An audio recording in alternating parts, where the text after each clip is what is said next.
사마리아 모든 땅으로 흩어지니라. 왜 예루살렘 교회, 하나님의 성전인 예루살렘 교회에 왜 박해가 임해서 흩어지게 만듭니까? 흩어져서 전도하라고. 그래서 우리 교회는 모여서 예배드리고 흩어져서 전도하는 거예요. 그래서 우리 주보에 보면 뭐라고 하고 있습니까? 이 주보는 지금 안 나왔는데 빨간 글씨로 뭐라고 쓰여 있습니까? 한번 읽어. 빨간 글씨로 시작. 다시 주보 뒤에 보고 빨간 글씨 없어요? 주보 안에 이 주일 예배 밑에 주님은 시작.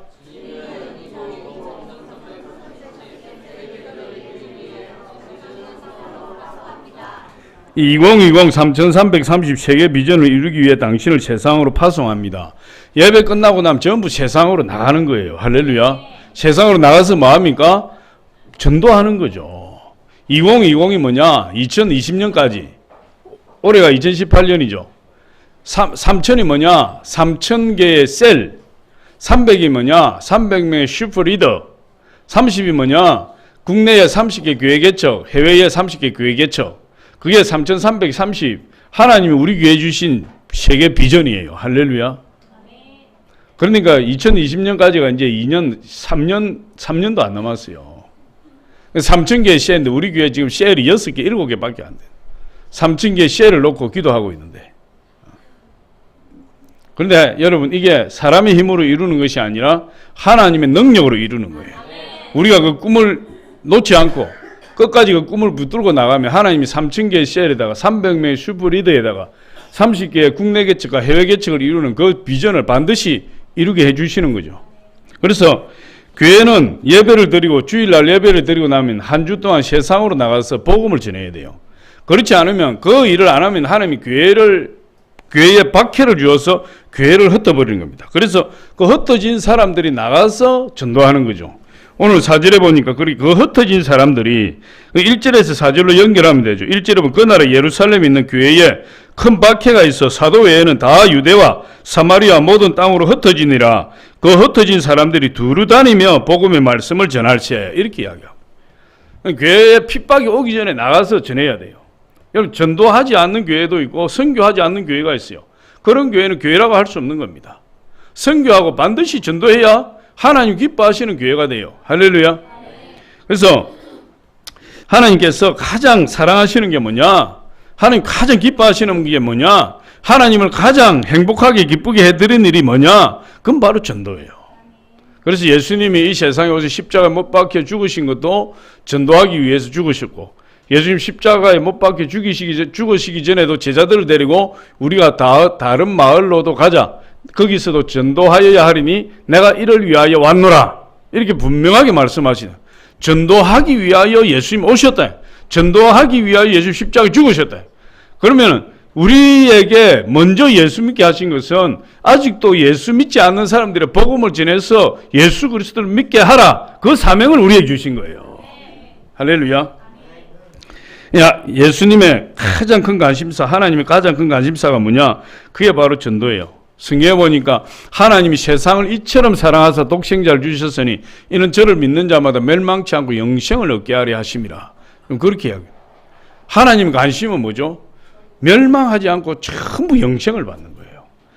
저와 여러분이 다 영생을 받는 게 하나님의 관심이에요. 그래서 하나님이 독생자 예수님을 이 세상에 보내셔 십자가에서 몸짓고 피 흘려 죽게 하신 이유가 모든 사람이 다 예수 그리스도를 믿고 구원받게 하려고.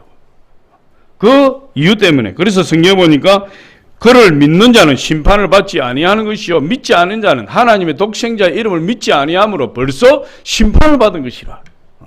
하나님의 독생자 예수 그리스도의 이름을 믿지 않는 자는 벌써 심판받았대요. 심판. 하나님이 세상을 사랑하셨기 때문에 세상을 구원하기 위해서 독생자를 주셨고 그 독생자의 이름을 믿지 않은 사람은 벌써 심판을 받았다. 그렇게 이야기해요. 그렇기 때문에 여러분, 하나님은 아직도 예수님을 대적하거나 예수님의 이름을 들어보지 못한 사람들에게 먼저 예수 믿은 저와 여러분이 복음을 전하는 것을 가장 기쁘게 생각하시고 그 일을 행하는 사람을 가장 고맙게 생각하신다. 하나님이 우리를 고맙게 생각해요. 우리에게 빚진 자가 돼요. 우리 하나님이 복음의 빚진 자가 된다고요.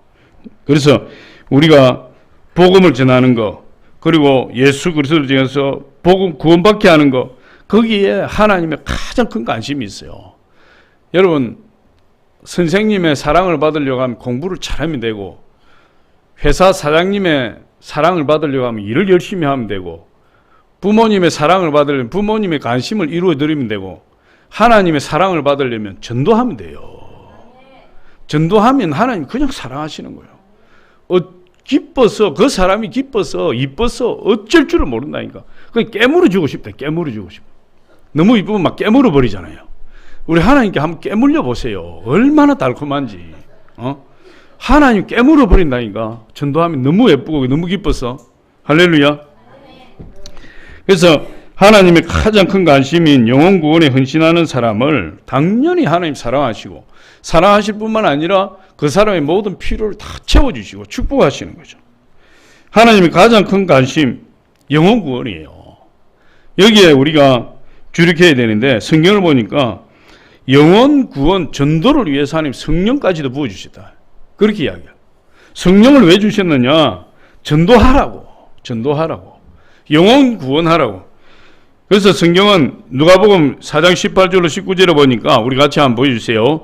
누가복음 4장 18절로 19절 같이 한번 읽어보면 시작. 주의 성령이 내게 임하셨으니 이는 가난한 자에게 복음을 전하게 하시려고 내게 기름을 부으시고 나를 보내사 포로된 자에게 자유를, 눈먼 자에게 다시 보게 함을 전파하며 눌린 자를 자유롭게 하고 주의 은혜의 해를 전파하게 하려 하심이라 하였더라. 앞에 보여주세요. 앞에.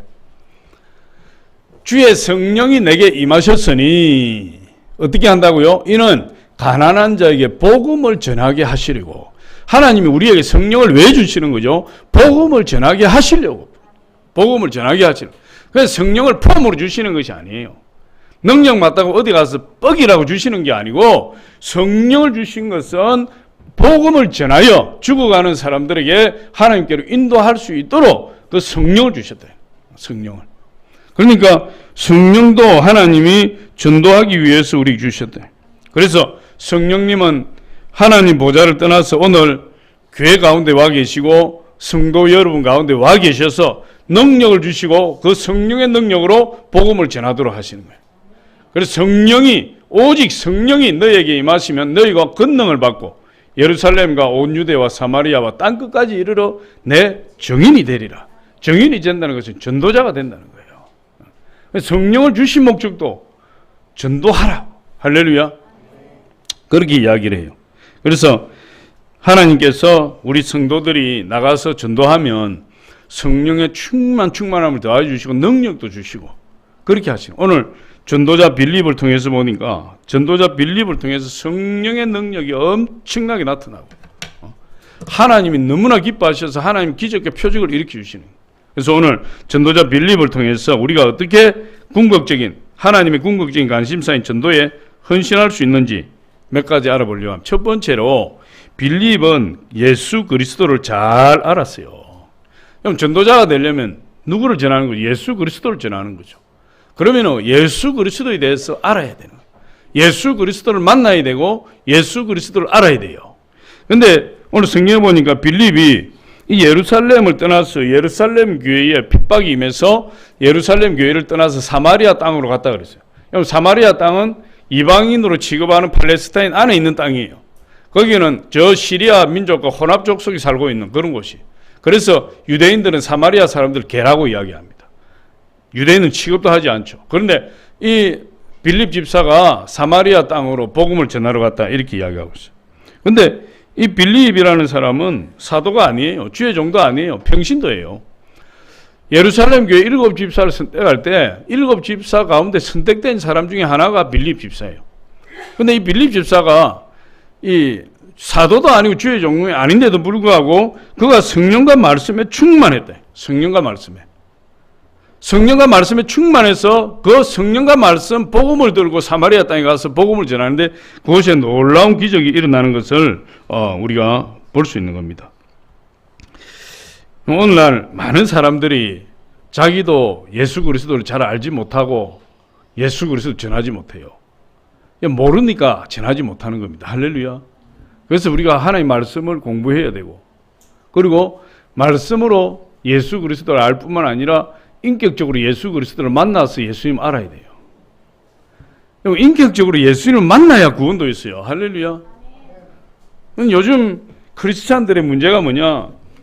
하나님이 성령을 받으라. 예수 그리스도를 만나라 이야기를 해도 성령을 받을 생각도 안 하고 예수 그리스도를 인격적으로 만날 생각도 안 하고 그냥 일에 바빠서 이리 달리고 저리 치여서 시간 다 보내고 영혼의 갈급함이 없는 것이 문제예요. 왜 영혼의 갈급함이 없어요? 우리 영혼을 책임지실 분, 영원한 생명을 책임지실 분이 우리 주 예수 그리스도신데 그 예수 그리스도에 대한 관심이 없어요. 많은 사람들이. 아무리 강대상에서 부르짖어도 예수에 대한 관심이 없다. 관심이. 여러분 관심이 없는데 어떻게 예수님을 만납니까? 예수에 대한 관심이 없는데 어떻게 말씀을 공부합니까? 하나는 거죠. 근데 그게 큰 문제라 이 말이에요. 그러니까 오늘날 많은 사람들이 그렇게 살아가면서 신앙생활을 하는데 조금도 갈급함이 없어요. 예수를 만나지 못하니까 마음에 갈급함이 있어야 되고 내 영혼이 구원받지 못했으니까 내 영혼이 구원받기 위한 갈급함이 넘쳐야 되고 하나님 말씀을 모르니까 하나님 말씀에 대한 갈급함이 있어야 되고 애달파함이 있어야 되고 안타까움이 있어야 된다 이 말. 어떤 사람이 구원받고 어떤 사람이 하나님 만납니까? 간절한 사람이 만나는 거예요. 간절한 사람. 너희는 내게 부르짖으며 와서 내게 기도하면 내가 너희의 기도를 들을 것이요 너희가 전심으로 나를 구하면 나를 만날 것이요 나를 찾을 것이라. 그렇게 이야기하잖아요. 근데 관심이 없으니 어떻게 하면 좋습니까? 이것을. 많은 사람들이 그래요. 우리 성도님들 또 일부는 그렇고 일부는 아무리 나와라 천야예배 나와라 마이동풍이요. 한쪽 귀로 듣고 위독갱이요. 한쪽 귀로 듣고 한쪽 귀로 흘려버리고. 왜? 목사님 말씀을 무시하는 것이 아니라 마음에 갈급함이 없으니까. 목사님을 무시해서 마이동풍하는 것이 아니에요. 마음속에 갈급함이 없으니까. 예수님에 대한 안타까움이 없으니까. 아무리 교회 나와서 예배드리라 기도해라 해도 한쪽 귀로 듣고 흘려버리는 거죠. 그런데 빌립은 예수 그리스도를 분명히 만났어요. 예수 그리스도에 대해서 분명히 알았어요. 예수 그리스도가 십자가에 못 박혀서 피 흘려 죽으셨다가 부활하시고 하나님 보좌 우편에 앉으셔서 그가 하나님께 성령을 받아서 우리 가운데 성령을 내려보내주시고 성령을 받는 자마다 하나님 권능을 받아서 땅끝까지 복음을 전하는 정인이 될 것이다. 예수 그리스도에 대해 분명히 알았던 사람이에요. 사도 바울. 그리고 예수 그리스도를 만났던 사람이에요. 몸으로 체험하고 말씀으로 확실히 알고 있었다. 이렇게 이야기할 수 있어요. 하루는 빌립이 사마리아에서 복음을 전할 때 성령께서 말씀하세요. 너는 예루살렘에서 저 가사로 가는 길로 내려가라. 그래서 성령의 음성을 예민하니까 그 성령의 말씀을 듣고 빌립이 복음 전하던 그 기적이 일어나는 현장을 떠나서 가사로 향해서 내려갔어요. 가사라는 것은 예루살렘에서 저 애굽으로 내려가는 길목에 있는 것이니까 그 광야로 내려가는 겁니다. 그래서 가사를 향해서 걸어 내려가는데 가다 보니까 이디오피아 내시가 예루살렘에 예배하러 왔다가 절기에 예배를 드리고 돌아가는데 수레를 타고 이렇게 가는데 성경을 펴서 읽고 있는 겁니다. 그래서 빌립 집사가 가까이 가서 보니까 그게 이사야 53장 말씀이에요. 이사야 53장 말씀을 쭉 읽고 있는데 이게 도대체 이 이디오피아 내시가 성경 말씀을 읽어도 무슨 뜻인지를 알지 못하는 거예요. 그런데 얼핏 보니까 이 빌립이라는 사람이 옆에 앉아 있으니까 그 빌립 집사에게 이게 무슨 말씀입니까? 이게 도대체 누구를 가리키는 말씀인가 하니 물어봤대요. 그 내용이 사도행전 8장 32절로 34절에 있어요. 우리 같이 한번 보겠습니다. 한번 보여주세요.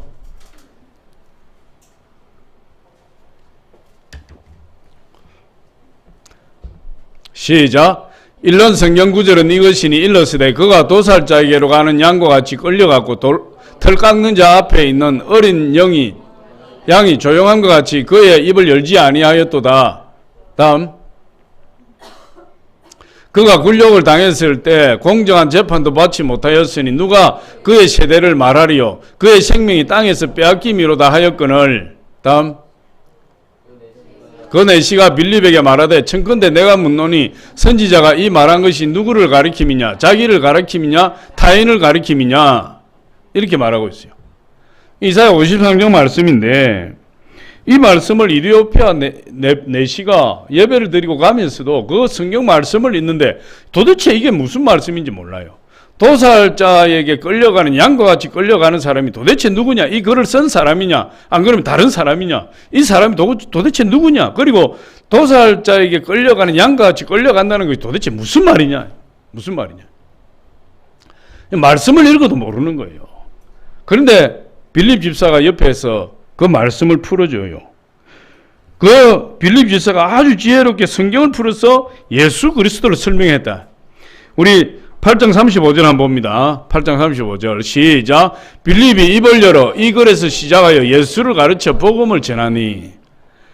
그러니까 이디오피아 내시가 성경을 읽어도 깨닫지 못하고 알지 못하는데 빌립 집사가 그 성경 말씀을 다 풀어서 이 사람이 바로 예수 그리스도요, 우리의 구원자요, 우리를 위해서 십자가에 못 박혀 죽으신 하나님의 아들 독생자요, 그걸 가르쳐 줬다니까. 그걸. 그러니까 그 말씀 가운데서 이 이디오피아 내시가 은혜를 받고 길을 가다가 물 있는 곳에 나와서 물이 보이니까 이 빌립 집사에게 나에게 침례를 베풀어 주세요. 그래서 그 물에 내려가서 이 이디오피아 내시에게 침례를 베풀었더니 이 사람이 새 사람이 되어버렸어요. 하나님 자녀가 되어버렸대요. 그리고 하나님 물에서 올라오시는데 빌립 집사를 휙 그냥 옮겨버려서 더 빌립 집사가 순식간에 순간 이동을 해서 어디로 가버렸느냐, 저 아소도에 가서 복음을 전했다. 가사에서 한참 떨어진 그 아소도에 가서 복음을 전하는 사람으로 이렇게 나타나게 돼요. 성령의 능력이죠. 그래서 성경은 그렇게 기록해요. 빌립 집사에 대해서 이야기하는데 빌립 집사는 예수 그리스도에 대해서 말씀으로 알았을 뿐만 아니라 예수 그리스도를 인격적으로 만나고 성령을 받아서 성령의 능력 가운데 복음을 전한 사람이에요. 그 빌립 집사가 예수님을 만나고 복음을 전할 때 확신을 가지고 사마리아 땅에서 복음을 전하게 돼요. 뭐라고 했겠습니까? 여러분, 예수 그리스도께 오면 예수님께서 모든 죄를 다 용서하십니다. 죄 있는 사람도 다 오십시오. 여러분, 불의한 사람도 오십시오. 버림받은 사람도 오십시오. 그리고 부끄러운 사람도 오십시오. 어떤 모양으로 죄를 지은 사람 다 나오십시오. 예수님께서 여러분의 죄를 다 용서해 주십니다. 여러분, 그랬더니 수많은 사람들이 빌립의 말을 듣고 한 마음으로 예수님께 나와서 그들의 죄를 용서받고 죄사함받고 예수 그리스도를 믿어 하나님의 자녀가 되는 놀라운 기적이 일어나게 돼요. 사마리아 땅에. 할렐루야. 그래서 우리가 이 복음의 말씀을 힘차게 외치려고 하면 예수 그리스도를 만나야 돼요. 하나님 말씀을 알아야 돼요. 할렐루야. 예수 그리스도를 만나 성령을 받으면 예수님이 부끄럽지 않은 거예요.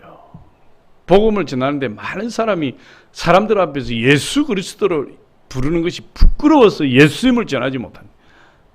우리를 위해서 십자가에 못 박혀서 그 고통 가운데 머리에 가시 멜류관을 쓰시고 양손과 양발에 대못을 맡기셔서 서지도 앉지도 못하고 응거주춤만 섰다 온갖 고통을 그 뼈 마디마디에 다 받아서 그리고 6시간 만에 죽으신 그 예수님, 누구를 위해서? 나를 위해서 죽으신 그 예수님, 그 예수님을 어디 나가서 이야기하는데 부끄럽다. 그 예수님 부끄러워요. 예수님이 진짜 얼마나 마음이 그냥 배신감을 느끼게 했어요. 나를 위해서 죽으신 분이 예수님인데 나는 그 예수님이 부끄러워서 어디 가서 예수님 말도 꺼내지 못하고 부끄러워서 예수님 앞에 기도도 한마디 못하니까. 우리가 예수를 만나야 돼요. 오늘 두 번째로 보니까 이 빌립 집사가 전도할 때 능력이 임했다. 능력이. 여러분, 하나님의 능력은 전도할 때 주는 거예요. 하나님의 능력은. 할렐루야. 전도할 때 하나님을 알지 못하는 자들에게 복음을 전하러 갈 때, 그때 복음을 전할 때 귀신이 쫓겨나고 질병이 떠나가고 문제가 해결되는 역사가 어디에서? 복음을 전할 때 나타난다. 예수님이 12제자를 파송하시면서 모든 병을 고치시고 모든 약한 것을 고치시고 모든 귀신을 쫓아내는 권능을 주셨다. 권능을. 어디에? 누구에게? 복음을 전하러 가는 제자들에게. 복음 전할 때 권능이 나타나요. 오늘 빌립 집사가 복음을 전하니까 귀신이 쫓겨나기 시작했다. 오늘 7절에 보니까 그렇게 이야기합니다. 많은 사람이 붙었던 더러운 귀신들이 크게 소리 지르며 나가고 또 많은 중풍병자와 못 걷는 사람이 나으니 근데 복음을 전하니까 귀신이 첫째로 쫓겨나가 버리고, 귀신이 쫓겨나니까 병이 치료되는 역사가 일어나는 거예요. 오늘 13절에도 보니까 그렇게 시몬도 믿고 세례를 받은 후에 전심으로 빌립을 따라다니며 그 나타나는 표적과 큰 능력을 보고 놀라니라. 복음을 전하는데 빌립 집사는 일반 평신도예요. 주의 종도 아니다. 그런데도 예수 그리스도를 전하는 복음의 현장에서 하나님의 역사가 나타나서 귀신들이 쫓겨나고, 귀신들이 쫓겨나는 병이 치료받고, 하나님의 엄청난 기적과 능력이 그곳에 나타나게 되더라고요. 교회에서 나타나는 기적보다도 복음의 현장에서 기적이 많이 나타나는 거예요. 그래서 사람들이, 하나님을 알지 못하는 사람들이 그 복음의 표적을 보고 예수님께로 다 돌아왔다. 지금도 마찬가지. 근데 성경에 보니까 이 귀신들이 사람을 사로잡고 있어요. 귀신들이. 여러분, 우리 사도행전 5장 14절로 16절 우리 같이 한번 읽어보겠습니다. 사도행전 5장 14절 빨리 좀 보여주세요. 시작. 믿고 주께로 나아오는 자가 더 많으니 남녀의 큰 무리더라. 심지어 병든 사람을 메고 거리에 나가 침대와 요 위에 누이고 베드로가 지날 때에 혹 그의 그림자라도 누구에게 덮일까 바라고 예루살렘 부근에 수많은 사람들도 모여 병든 사람과 더러운 귀신에게 괴로움을 받은 사람을 데리고 와서 다 나음을 얻으니라. 보니까 수많은 사람들도 모여 병든 사람과 더러운 귀신에게 괴로움을 받는 사람을 데리고 와서 다 나음을 얻었더라. 예수를 안 믿으면 다 귀신에게 잡혀 있는 거예요. 다 귀신에게. 다 악한 귀신, 더러운 귀신, 거짓말하는 귀신 다 잡혀 있어서 삶이 왜곡되고 비정상적으로 살아가요. 하나님이 우리를 창조하신 거룩한 모습으로 살아가는 것이 아니라 생육하고 번성하고 충만하고 정복하고 다스리는 삶이 아니라 전부 다 귀신에게 사로잡혀서 술 먹고 도박하고 음란하고 방탕하고 세속적으로 탐욕적으로 잘못된 인간으로 그냥 변형이 되어서 살아가는 거예요. 사람이 그냥 사람이 아니라 괴물이 되어버린다니까. 어떻게? 귀신에게 사로잡히면. 악한 귀신이 또 들어오면 어떤 일이 불안하고 초조하고 고통하고 미움이 꽉 들이차서 이웃 간에 분열시키고 불신을 가지고 삶을 그냥 황폐화시켜버리는 이 귀신이. 그런 일들이 다 누구를 통해서 나타나요? 귀신을 통해서 나타나는 거예요. 이 거짓말하는 귀신이 있잖아요. 거짓말하는. 사람들이 와서 거짓으로 속인다. 진리를 거짓으로 자꾸만 속이는 거예요.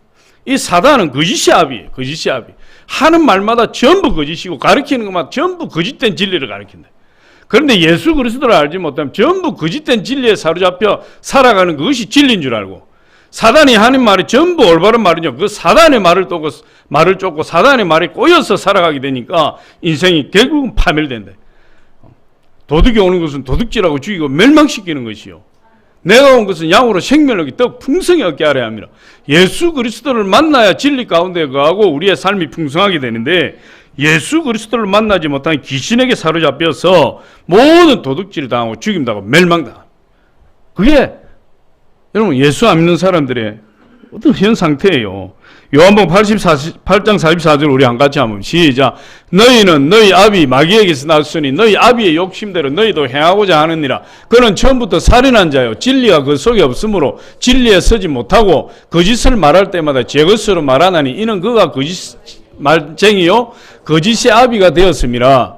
마귀와 귀신들은 전부 거짓말이에요. 전부 거짓말. 마귀와 귀신들이 우리 마음에 심어주는 진리는 전부 거짓된 거예요. 할렐루야. 오늘날 온 세상이 마귀의 거짓말에 속아야 돼요. 온 세상이 육신의 정욕과 안목의 정욕과 이 세상의 자랑을 쫓아 살아간, 그것이 전부인 줄 알고 어떻게 하든지 이 땅에 사는 동안에 부귀 영화 공명만 얻으면 제일이다, 남보다 잘 살면 제일이다, 그렇게 생각하는 거예요. 그렇게 하다가 영혼을 망친다. 이 마귀는 뭐라고 이야기합니까? 이 세상에 잘 살아야 된다. 사기를 치도 잘 살아야 되고, 남을 속이도 잘 살아야 된다. 남을 딛고 일어서서 성공해야 된다. 무엇을 먹을까, 무엇을 입을까, 무엇을 마실까, 그것만 생각하고 살아라. 그것만 생각하고. 예수님의 가르침은 전 반대로 가는 거예요. 사람들을 속이고, 사람들을 물질주의, 인본주의, 세속주의, 쾌락주의로 살아가도록, 이 땅만 바라보고 살아가도록 하다가 망하게 하는 거예요. 마귀는. 그런데 성경에 보니까 뭐라고 이야기합니까? 골로새 3장 2절에 보니까 위의 것을 생각하고 땅의 것을 생각하지 말라. 마귀는 땅의 것만 찾으라. 우리 하나님은 땅의 것은 생각도 하지 말라. 위의 것을 찾으라. 그것이 그리스도 예수께서 하나님 보좌 우편에 앉아 계시느니라. 여러분 그렇게 말씀하시잖아요. 우리 위의 것을 찾아보고 위를 바라보고 사는 사람이 돼야지 마귀의 속으면 전부 땅만 바라보고 살다가 끝나는 겁니다. 여러분 타이타닉호가 세계 최대의 당시에 여객선이었는데 1912년도에 영국 사우스샘프턴에서 출발해서 미국 뉴욕으로 가는데 천여항해했어요. 그때 침몰하게 돼. 빙산에 부딪혔어. 빙산에 부딪혀 침몰했는데 배가 완전히 바다로 깔아앉는데 2-3시간의 시간이 있어요. 그 2-3시간 동안 이제 탈출을 해야 돼. 탈출을 해야 되는데 구명 보트가 부족해요. 그래서 어쩔 수 없어서 어린아이와 여자들 먼저 구원하고 그 다음에 1등석 승객부터 구원하기로 했어요. 그래서 이제 차례대로 질서대로 이제 다 보트에 실어 보내고 나머지 타지 못하는 사람들은 이제 뭐 바다에 뛰어내리고 배와 함께 이제 침몰할 수밖에 없는 거예요. 마지막 보트가 남았을 때 그 보트에 타기로 한 여자 고객 한 명이 막 울부짖으면서 그 보트를 타지 않고 선실로 뛰어 들어가는 겁니다. 그래서 그 선원이 그 길을 막고 도대체 지금 보트를 타야 되는데 마지막 보트인데 어디로 갑니까? 그랬더니 이 여자가 울면서 하는 말이 제가 보석 상자를 놓고 왔는데 그것만 가져오게 해주세요. 제가 5분 안에 돌아오겠습니다. 그래서 이 선원이 생각하기로 그 보석 상자 있는 데까지 가는데 1분, 그 찾는데 1분, 돌아오는데 1분, 3분이면 되겠구나. 그래서 그러면은 5분의 시간을 줄 테니 빨리 갔다 오십시오. 5분의 시간이 지나도 이 여자가 돌아오지 않아요. 10분이 지나도 돌아오지 않아요. 결국 기다리지 못해서 그 보트를 내려서 그 보트는 떠나버렸는데 이 여자가 왜 돌아오지 못했었는가 보니까 자기 보석 상자만 들고 오면 되는데 자기 보석 상자를 가지러 갔다가 보니까 그 땅에 흩어져 있는 보석과 폐물들이 많았는데 그 보석과 폐물을 모으는데 정신이 팔려서 보트를 타지 못하고 배와 함께 침몰해요. 얼마나 큰 비극입니까? 시간 가는 줄 모르고 그것을 줍다가 그 보트를 타지 못하고 그런 어리석은 짓을 저질러 버린다. 세상에 있는 것들은 다 일시적이야. 눈에 보이는 다 없어질 것이다. 할렐루야. 눈에 보이는 것은 영원한 것이 아니요. 보이는 것이 영원한. 눈에 보이는 것 다 사라질 것이고 없어질 것이. 그렇게 그런 것들 때문에 영원한 것을 상실하는 어리석은 우를 범하지 말라. 요한복음 3장 19절에 보니까 그 정죄는 이것이니 곧 빛이 세상에 왔으되 사람들이 자기 행위가 악함으로 어둠을 빛보다 더 사랑한 것이니라. 빛보다 어둠을 더 사랑한 것이니. 빛은 예수님이에요.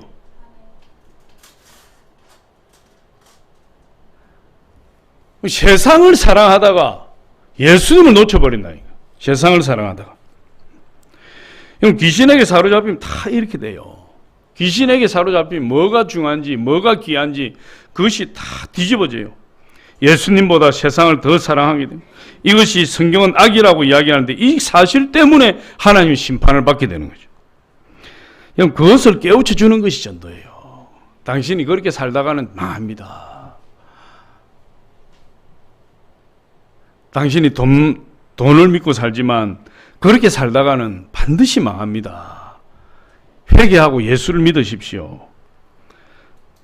그럼 진리를 가지고 이 어둡고 캄캄한 세상 사람들의 마음을 밝혀주는 거, 빛 대신 예수 그리스도를 비춰주는 거, 그것이 전도예요. 이 유한한 세상이 지나면 저 영원한 새하늘과 새 땅, 새 예루살렘에서 영원한 생명을 가지고 예수님과 함께 살아갈 수 있습니다. 반면에 우리가 이 세상을 떠나면 유황과 불이 타는 영원한 불못에서 영원한 고통을 당하고 살아갈 수가 있습니다. 예수 그리스도를 믿어야 우리는 천국에서 예수 그리스도와 함께 영원히 살게 되는 것입니다. 그것을 전하는 거예요. 그런데 거짓말하는 귀신들에게 사로잡혀 있는 사람들은 그걸 거꾸로 하는 거죠. 이 세상에 있는 모든 것이 전부인 줄 알고 거기에 매여 살아. 그걸 깨우쳐 주라 이 말이에요. 깨우쳐 주라. 예수 그리스도께서 그것 때문에 십자가에 죽으셨다. 오늘날 세상 사람들은 이 귀신들에게 사로잡혀서 온 세상에 탐욕으로 살아가는 데만 온통 관심을 쏟고 살아. 어떻게 하면 좀 더 살 수 있을까? 한국에 지금 아파트 열풍으로 난리가 나는데 여러분, 이 거품이 꺼지면은 그게 지옥이에요. 거기도. 할렐루야. 우리 청학리는 아파트 값이 안 올라서 감사한 거예요. 아파트 값이 안 올랐다는 것은 아파트 값이 안 떨어진다는 거 아니에요. 안정되어 있다는 거 아니에요. 할렐루야. 참 청학리는 너무 좋은 세상인데 이제 전철이 들어오고 이러면 이제 또 이제 달라지겠지. 전철이 들어온다고 또 뭐 이야기가 있던데.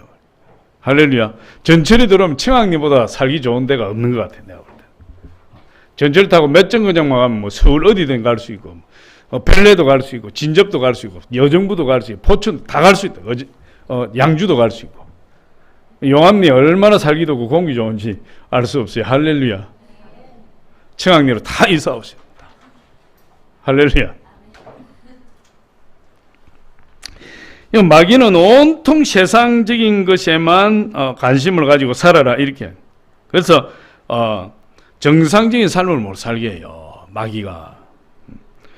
육신을 병들게 하고 마음을 병들게 하고 육신을 병들게 하고 도둑이 오는 거 도둑질하고 죽이고 멸망시키는 것 뿐이다 말씀드린 것처럼 귀신이 사탄이 우리를 사로잡아서 끝내 멸망하게 만든다. 많은 귀신들이 득세하는 가운데서도 우리는 예수 그리스도의 복음을 전하여 그 귀신들을 물리치고 예수 그리스도의 생명을 심어주는 것, 그것이 하나님 기뻐하시는 전도예요. 오늘 보니까 빌립이 그 전도를 하니까, 빌립이 그 사람들에게 예수의 복음을 전하니까 귀신들이 다 떠나가, 다 떠나고 병이 치료받는 거죠. 오늘 8장 7절에 우리 읽었지만 한 번 더 읽어보면 많은 사람에게 붙었던 더러운 귀신들이 크게 소리를 지르며 나가고 또 많은 중풍병자와 못 걷는 사람이 나으니, 귀신이 나가면 문제가 떠나가고 질병이 치료되고 하나님의 놀라운 축복이 임하는 거예요. 그래서 마지막으로 보니까 이 빌립 집사가 전도할 때 큰 기쁨이 있다. 여러분, 전하면 기쁨이 있어요. 복음을 받는 사람도 기쁘고 전하는 사람도 기쁘고 사마리아 성에 큰 기쁨이 있더라. 여러분 그렇게 이야기한. 전도하니까 하나님 역사가 일어나면, 성령의 역사가 일어나면 우리 개인도 기쁘고 우리 가정도 기쁘고 나라와 민족도 기쁘고 온 세계에 복음이 전하되면 온 세계가 다 기쁨에 쌓이게 됩니다. 할렐루야. 하나님은 우리를 슬프게 만들지 않으셨다.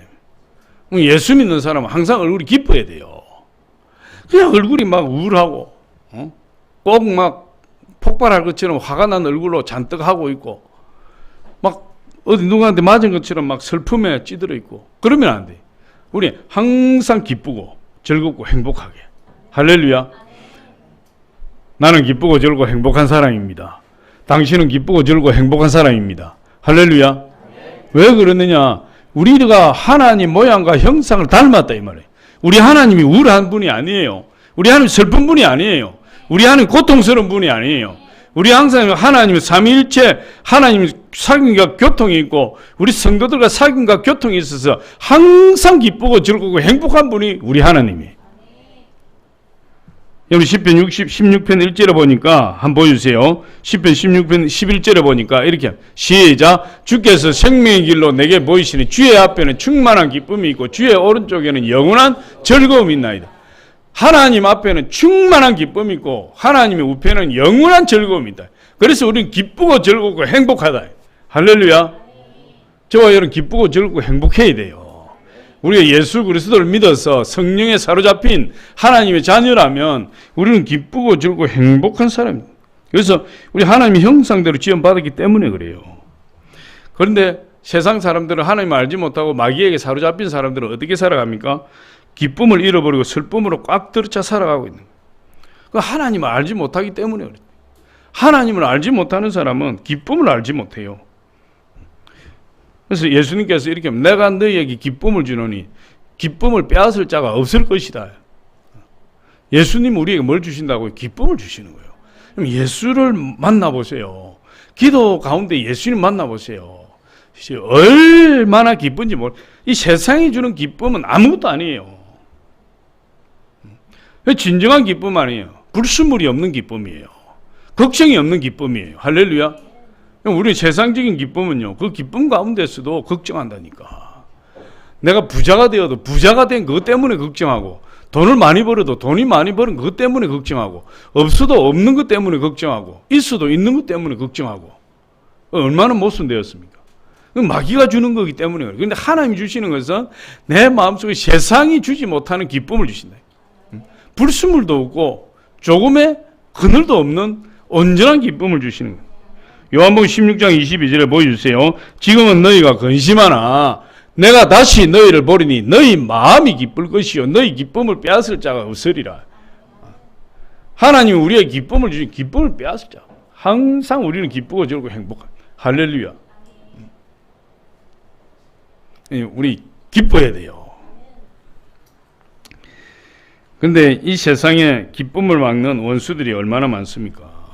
씨를 뿌리는데 기쁨으로 받으나 세상의 염려와 재리의 근심에 막혀 기쁨을 잃어버리고. 누가복음 8장 13절에 보니까 우리 한번 보여주세요. 시작. 바위 위에 있다는 것은 말씀을 들을 때 기쁨으로 받으나 뿌리가 없어 잠깐 믿다가 시련을 당할 때 배반하는 자예요. 하나님 말씀이 떨어지니까 잠깐 기쁨이 있었는데 그것이 뿌리를 내리지 못하고 열매를 맺지 못하니까 세상 근심 걱정이 들어올 때에 시련을 당할 때에 기쁨은 고사하고 하나님을 떠나버린다. 하나님을 떠나버린다. 그런 사람이 너무나 많아요. 복음이 들어와도 기쁨이 있어도 시험이 들어와서 그만 예수 그리스도를 배반해버리고 그리고 기쁨이 사라져버린다. 그것 때문에 우리는 이 기쁨의 근원적인 것을 온전히 해결해야 돼요. 근원적인 문제를 해결해야 된다. 그것이 뭐냐? 바로 우리 죄 문제를 해결하는 거예요. 죄가 있으면 기뻐할 수가 없어요. 아무리 기뻐하려고 해도 아이고 기쁘다, 아이고 즐겁다, 아이고 행복하다 아무리 입술로 시인해도 내 안에 죄 문제를 해결하지 못하면 기쁨이 사라지죠. 기쁨이. 그래서 죄는 기쁨을 막아버리고 죄는 하나님과 사람 사이를 분리시키고 하나님과 사람 사이 건너갈 수 없는 담을 쌓아버리고 마는 거예요. 성경에 보니까 여호와의 팔이 짧아 구원하시지 못하심도 아니 여호와의 귀가 둔하여 듣지 못하심도 아니 너희와 너희 죄악이 너희와 하나님 사이를 갈라놓고 너희 죄가 그 얼굴을 가리워서 너희에게 듣지 못하시게 함이니. 우리 죄가 하나님과 우리 사이를 막아서 우리가 아무리 부르짖어도 하나님은 우리의 기도를 듣지 못하시게 해버린다. 그래서 기쁨이 상실되는 거예요. 할렐루야. 그래서 우리가 이 죄 문제를 해결해야 되는데 성경에 보니까 만일 우리가 우리 죄를 자백하면 저는 미쁘시고 어려서 우리 죄를 사하며 우리를 모든 불의에서 깨끗게 하실 것이요.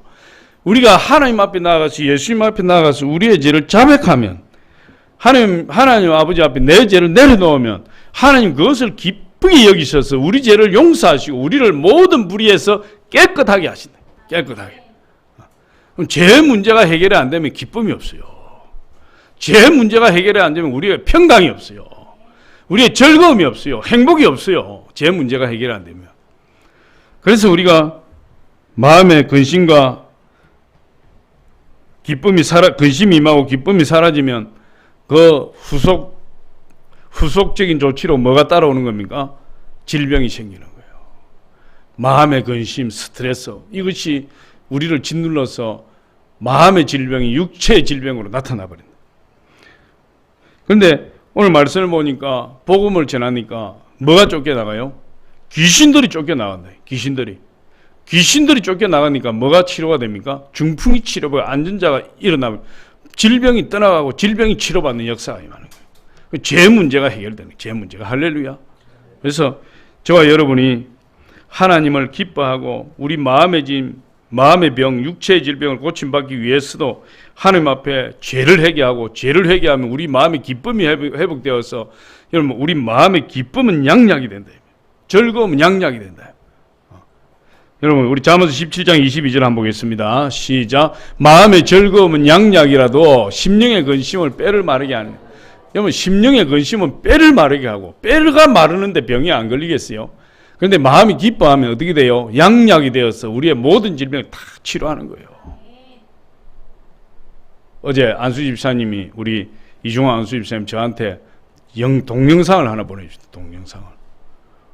그걸 제가 어제 보면서 얼마나 은혜 받았는지 모릅니다. 은혜 받. 그 제목이 뭐냐? 100번 감사요. 100번 가서.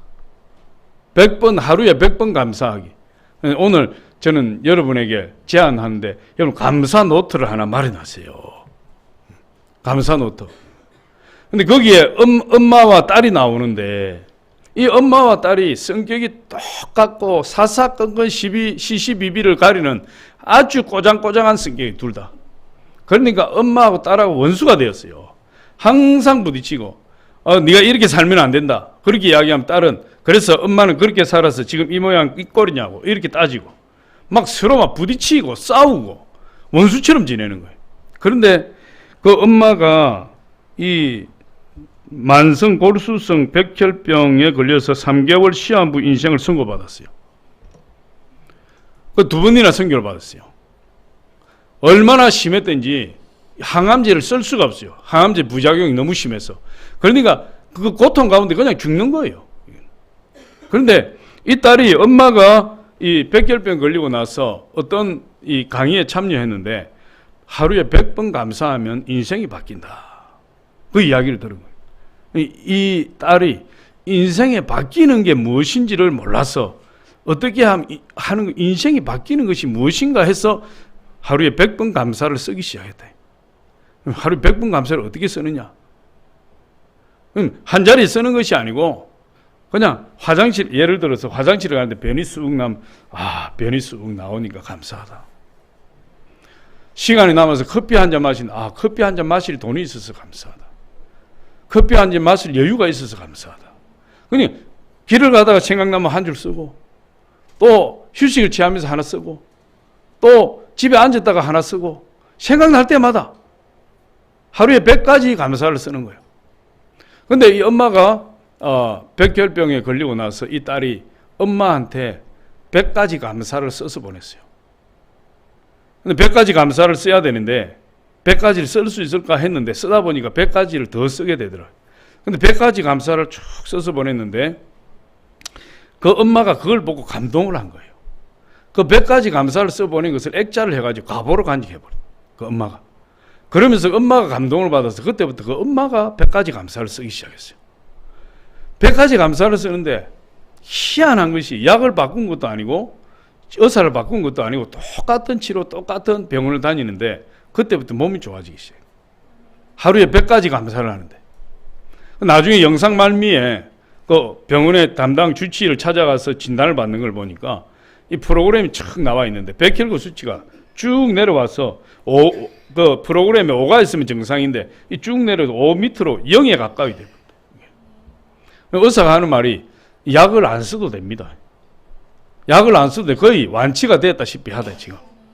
그러면서 등산을 다니고, 산이라는 산은 다 달리고, 등산 등산회에 가입을 해서 온 전국 산을 다 다닐 정도로 몸이 건강해져 버려요. 무엇 때문에? 감사하니까. 하루에 100번 감사하니까. 그래서 저는 우리 성도님들에게 이걸 내가 금요철야 예배 때 언제 한번 보여드리려고 그래요.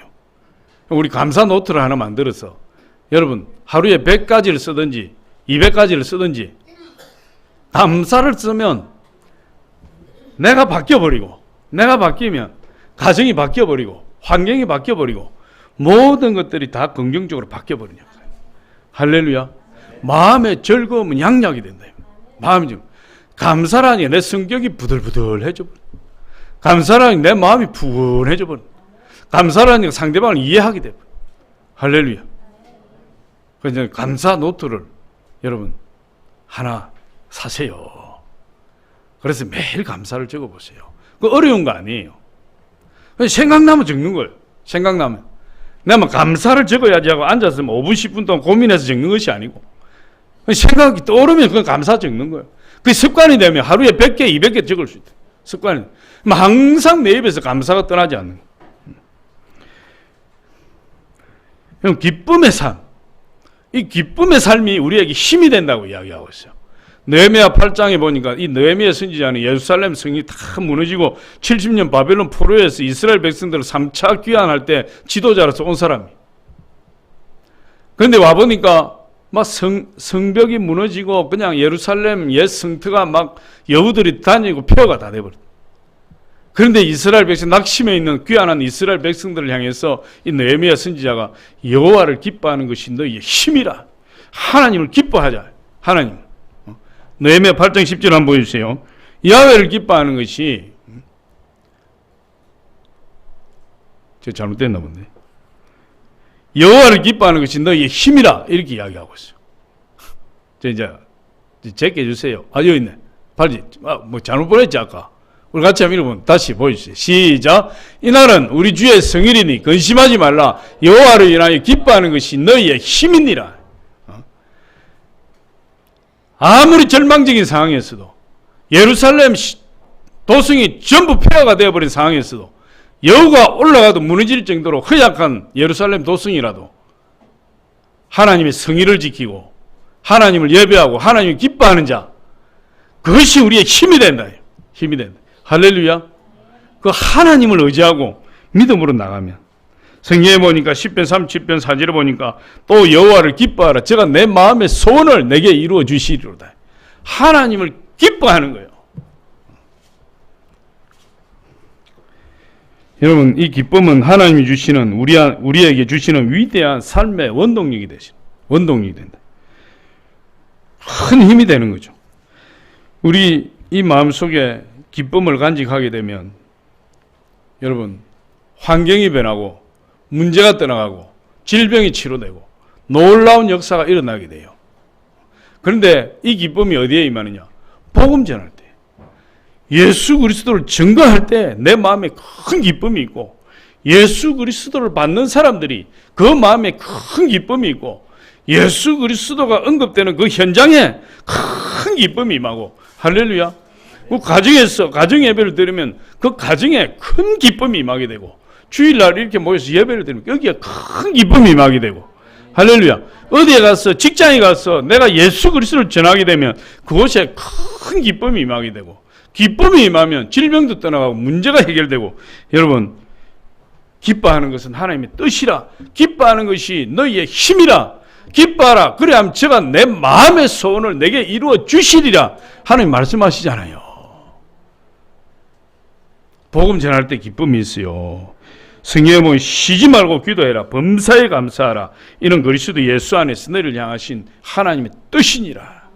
항상 기뻐하는 거, 범사에 감사하는 거, 쉬지 말고 기도하는 거, 이게 하나님이 우리를 향하신 뜻이라. 할렐루야. 그렇기 때문에 저와 여러분, 오늘 이 하나님 말씀을 듣고 저와 여러분 이 위대한 복음 전파 사역, 위대한 이 전도를 우리가 하기를 하나님 원하시는 거죠. 하나님이 궁극적 최대 관심사가 뭐라고 했습니까? 전도를. 영혼구원에 죽어가는 영혼들에게 예수님의 십자가를 전하는 거예요. 그래서 하나님이 이렇게 말씀하시죠. 마태복음 6장 31절로 33절 한번 보여주시기 바랍니다. 그러므로 염려하여 이르기를 무엇을 먹을까, 무엇을 마실까, 무엇을 입을까 하지 말라. 이는 다 이방인들이 구하는 것이라. 너희 하늘 아버지께서 이 모든 것이 너희에게 있어야 할 줄을 아시느니라. 그런즉 너희는 먼저 그의 나라와 그의 의를 구하라. 그래야만 이 모든 것을 너희에게 더하시리라. 먼저 그의 나라와 그의 의를 구하라. 먼저 무엇을 먹을까, 무엇을 마실까, 무엇을 입을까, 그거 찾지 말라. 땅에 있는 거 찾지 말고 위의 것을 바라보고 위의 것을 찾으라. 먼저 그의 나라와 그의 의를 구하라. 먼저 그의 나라를 구한다는 것이 뭡니까? 전도해서 예수 믿는 사람이 많아지면 하나님 나라가 세워지는 겁니다. 전도하라는 거예요. 그 의를 구하라. 의는 예수 그리스도를 이야기하는 거예요. 의는. 그 예수 그리스도, 바로 예수님을 자랑함으로 그 나라와 그 의를 구할 수 있다. 그럼 하나님께서 기뻐하셔서 우리의 기도를 들으시고 이 세상에 우리 필요한 모든 것을 하나님 다 채워주신다는 거예요. 다 채워주신다. 누구에게? 하나님의 나라와 그의 나라와 그의 의를 먼저 구하는 자에게. 그것이 뭐냐? 한마디로 말하면 복음 전도예요. 전도하는 자에게 무엇을 먹을까, 무엇을 입을까, 무엇을 마실까 염려하지 말고 하나님 다 채워주신다. 다 채워주신다. 우리 삶에 필요한 모든 것을 더하여 주시겠다. 우리 11월 25일 날 해피데이 축제인데 오늘 오후 2시에 우리가 구호 선정하는 셀별로 여러분 연습 많이 하신 줄 압니다. 꼭 1등 하시기 바랍니다. 복음을 전하면 많은 사람을 옳은 대로 돌아오게 한다는 다니엘서 12장 3절에 보니까 하늘의 별과 같이 궁창의 별과 같이 빛날 것이요. 여러분 그렇게 이야기하고 있어요. 그래서 저와 여러분들이 꼭 복음을 전해서 하늘의 별과 같이 빛날 뿐만 아니라 이 세상 가운데 기쁨과 즐거움과 행복함으로 충만하여 하는 축복을 받으시기를 바랍니다. 오늘 예화 하나 말씀드리고 마치겠습니다. 예전에 오래전에 상영된 영화인데 로벨의 장군이라는 그런 영화가 있어요.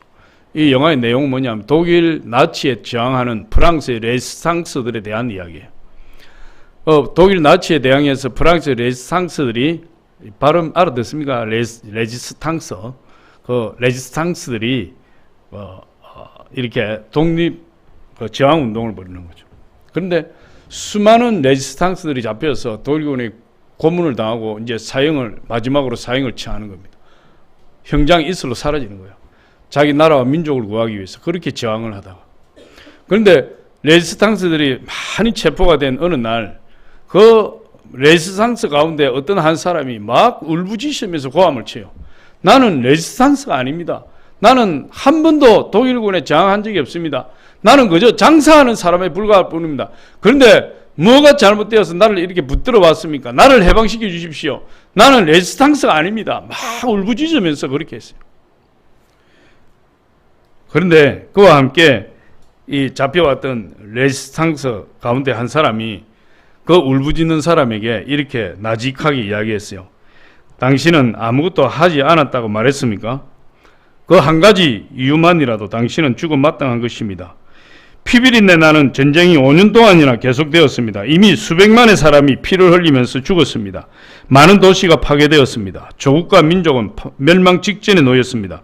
그럼에도 불구하고 당신이 아무것도 하지 않았다면 당신은 그 한 가지 이유만으로 죽음 마땅할 것입니다. 그렇게 해요. 그 소리를 듣고 길길이 뛰고 부르짖던 그 사람이 고개를 푹 숙이고 더 이상 아무 말도 하지 못했다고 합니다. 우리는 예수님의 증인이 되어야 될 사람들이에요.